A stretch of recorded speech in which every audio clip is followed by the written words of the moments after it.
Greetings. Today I'm going to tell you a story about greed, short-sightedness, self-importance, and technological disruption.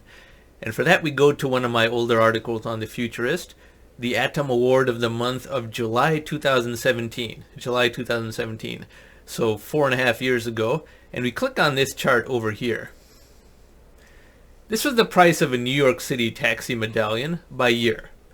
Even in 2004, it was $200,000 to get a New York City Taxi Medallion. That is pretty expensive.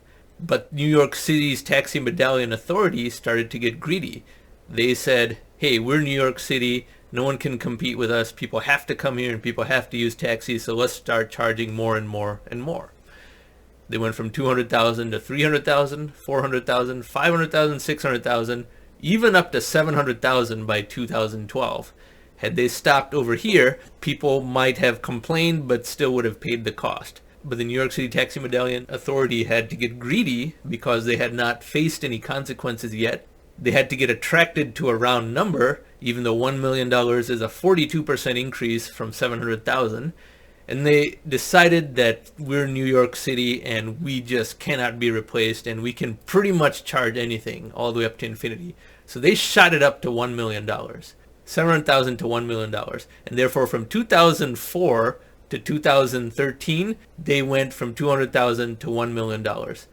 Now this is what happened.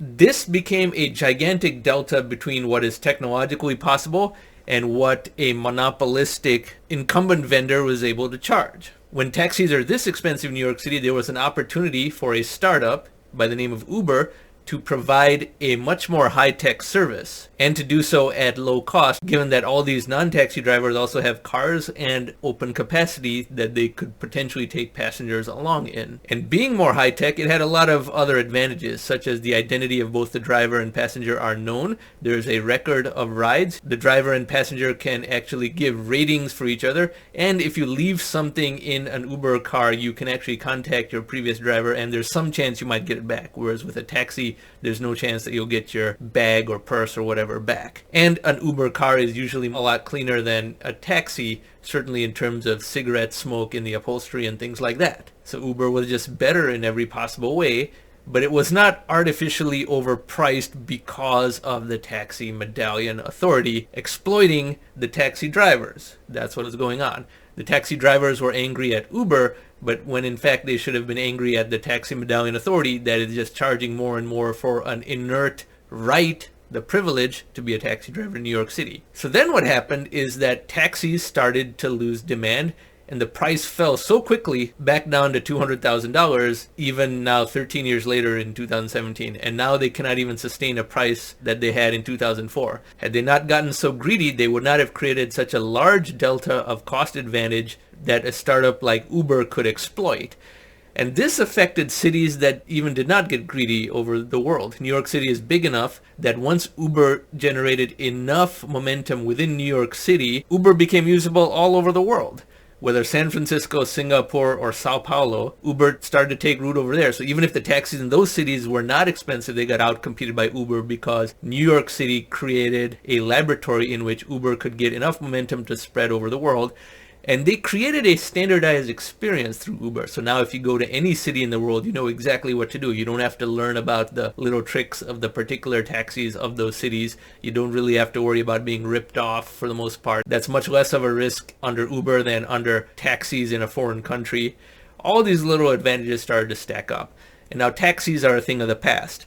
In fact, when young people in the future look at footage from the pre-Uber era, they will ask a question about why so many cities had all these yellow cars. Why would you choose such an unattractive color? And why are so many of them yellow of all colors? So this is an example of a technological disruption that occurs when an incumbent thinks they are so irreplaceable that they can just charge more and more for exactly the same product or even a product of worsening quality. And I'll talk about other examples of where that has happened in the world after this or is about to happen as well. But sticking with Uber, how well has Uber done as a business given that they disrupted all these isolated little taxi markets across the world and unified them into a high-tech solution? So we have high-tech replacing low-tech. So let's look at some of Uber's financials.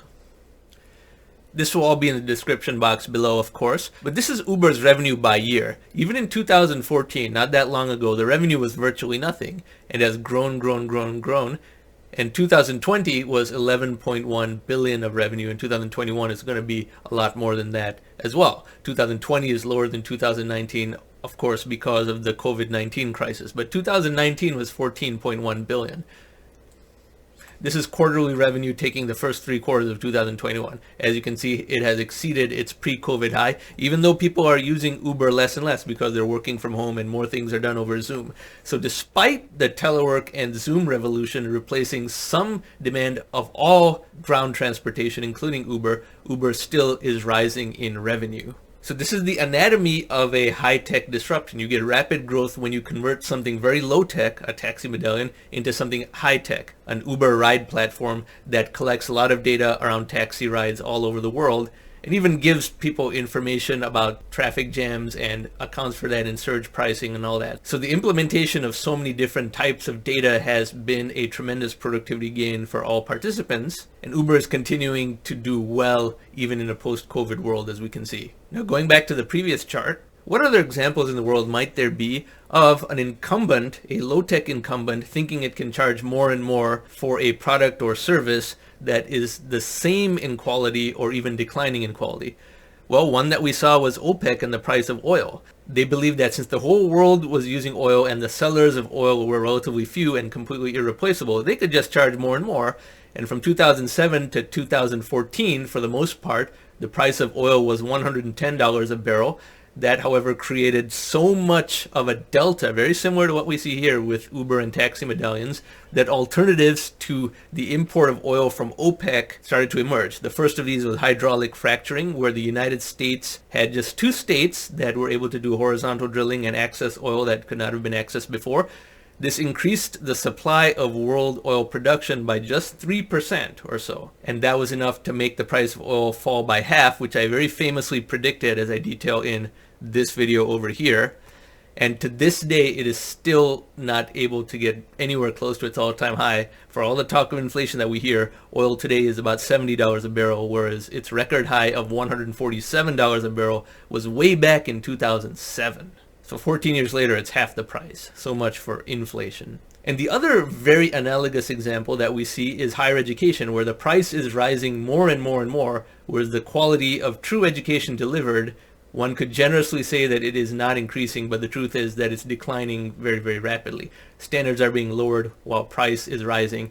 The only reason that disruption has not happened yet is because of the stickiness of the image of higher education. Too many employers say you need a degree to get a job, even though that degree has very little correlation to whatever job duties the employer wants an employee to do. It's even sillier when they look at a degree for someone who is 10, 20, or 30 years post that point of degree, rather than whatever work they have done before then. The stickiness of the brand of higher education is built on centuries upon centuries of marketing, because a lot of those educational institutions have been around for a very long time, but they're burning through centuries worth of goodwill that they have accumulated through their extreme short-sightedness and out of control costs. And we are going to see a very similar thing with higher education, as we've seen with the Taxi Medallion situation, and I speak about that in detail in this video over here. So this is one of the best use cases of a technological disruption, and it's a very recent one. A low-tech incumbent thought they could charge more and more and more because there could never be an alternative to them. Each of those 3 examples, New York City Taxi Medallions, OPEC oil producers, and higher educational institutions, truly believed they could never be replaced, and for a long time it was true, but they got so greedy that they just charged more and more and more, creating a larger and larger delta in which a newcomer could begin to operate and create a viable business. The delta was everything. Had New York City Taxi Medallions stayed at 400,000 or even 700,000, Uber might have been delayed by several years. Had OPEC never put oil above $70 a barrel, we might never have had fracking, and electric vehicles might have been delayed by several years. And if higher education cost the same in relation to the starting salaries of college graduates as it did in the 1980s or so, then no one would say higher education is really all that expensive, because in those days it wasn't really expensive relative to the earnings of people who graduated with those degrees, and the quality of education being delivered for that degree was higher.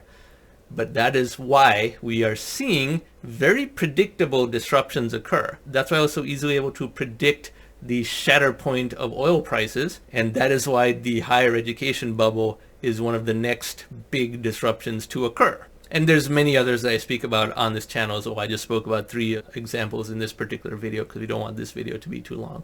So this is how to think about disruption. When low tech converts to high tech, and what is the cost advantage delta of the high tech. Once you consider these variables, then you can predict technological disruption with considerable accuracy, because you are going back to the first principles of technology and economics, which I've also described in other videos on this channel. So I hope you found this informative, and if you like this type of content and these types of stories of technological disruption, I encourage you to subscribe to this channel. Thank you very much for watching.